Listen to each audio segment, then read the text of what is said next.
Hey there, this is Abel James, and welcome to the Fat Burning Man podcast. I'm so glad you stopped by.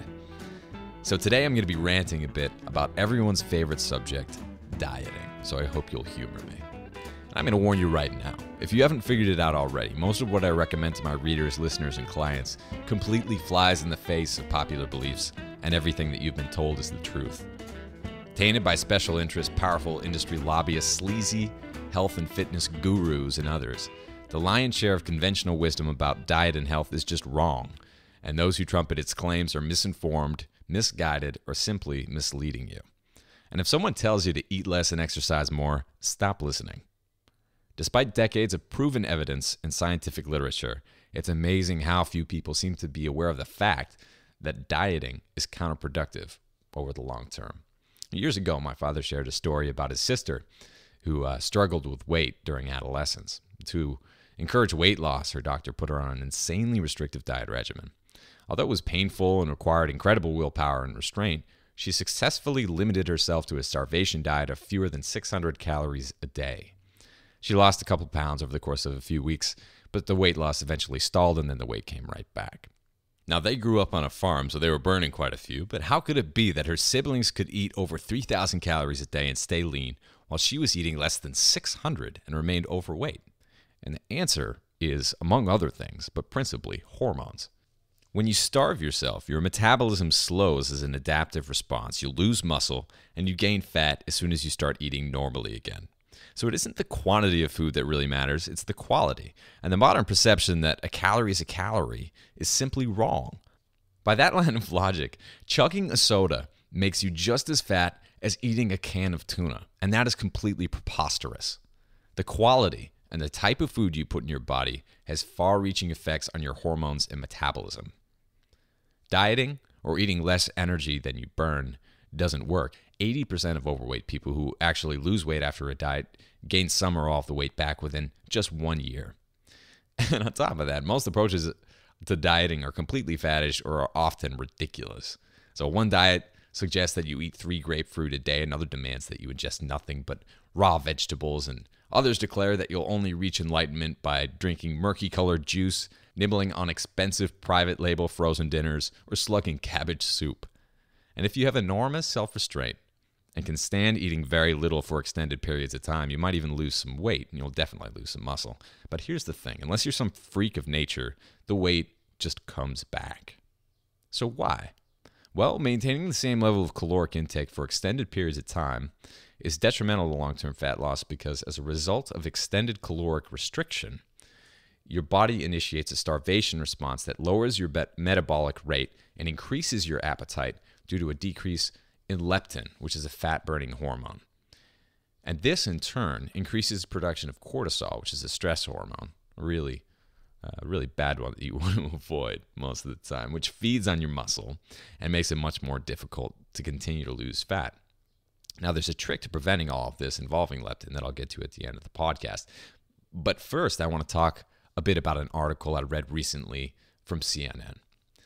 And I've seen lots of sensationalist media reports circling around the interwebs recently, revealing surprising findings and breakthrough research that long-term dieting makes people gain weight.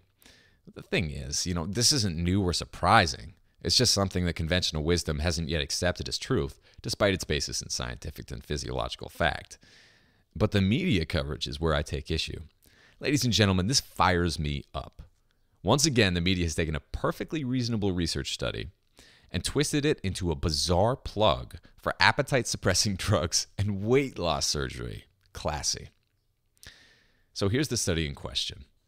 A professor at the University of Melbourne put 50 overweight men and women on a very low-calorie diet for 10 weeks and tracked their hormone levels. They found that hunger-related hormones remain at altered levels for at least a year, and they gain back an average of 12 pounds. So this isn't earth-shattering, but it sounds reasonable. Let's see what CNN has to say about it. CNN. As many as 80% of overweight people who manage to slim down noticeably after a diet gain some or all of the weight back within 1 year. And those aren't very good odds, I agree. Dieting through calorie restriction doesn't work, as I just went over. CNN. Maintenance of weight loss requires continued vigilance and conscious effort to resist hunger. Well, no. not if you're eating nutrient-dense foods that make you full. CNN goes on, finding an appetite suppressant is the next logical step in research.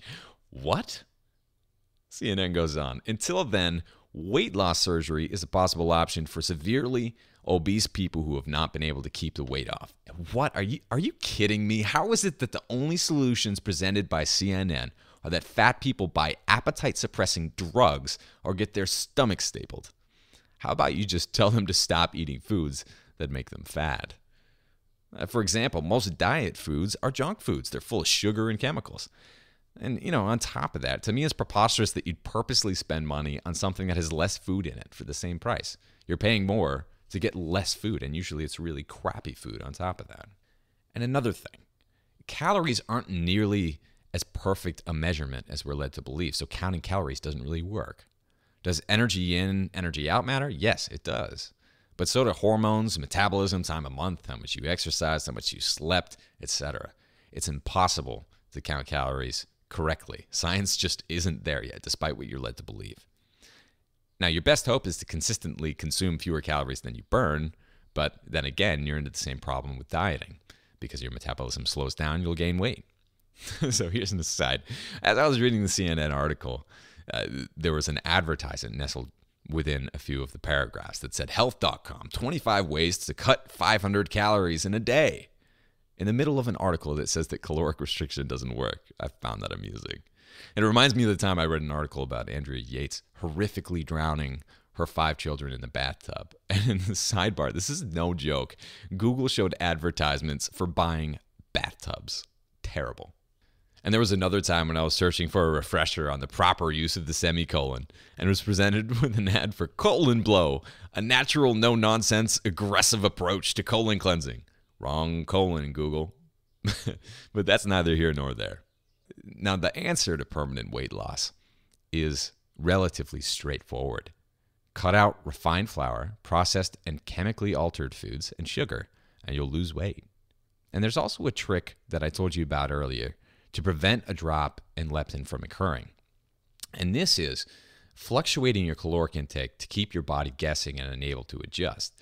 So this kind of falls into my philosophy that I embrace with great enthusiasm, that indulging from time to time is good for the body and the soul. Developing a healthy relationship with food and taking pleasure in what you eat is far more important than any short-term weight loss goals. And no drugs, no stomach stapling, no starvation is necessary. Just stop eating fake food and eat real food. Now, dieting and food in America, there are too many people who have a negative association with food. The idea that food makes you fat. No, food is nourishing. Food can make you lean. In fact, that's the only thing that's going to make you lean, is eating nutrient-dense foods that nourish your body and soul. And that way, it addresses your hunger. When you're hungry, you're not just craving food. You're not craving Doritos. You are craving nutrition. So it's important to eat high-quality foods, much more than restricting calories. So why is CNN recommending appetite-suppressing drugs and weight loss surgery as the only 2 options to treat obesity? When will the media actually address the issue of healthy weight loss and nutrition responsibly? Oh, that's right. There's no money in real food. Well, for now, I guess we'll have to fend for ourselves. We paleo and primal folks may be pushed to the fringe, but at least we know what we're talking about. And our health speaks for itself. So enough ranting for now. What do you folks think about how the media treats these issues? Are you as fired up as I am? Give me a shout if you have any strong opinions or thoughts about this, and I'll look forward to catching up with you folks soon. Cheers.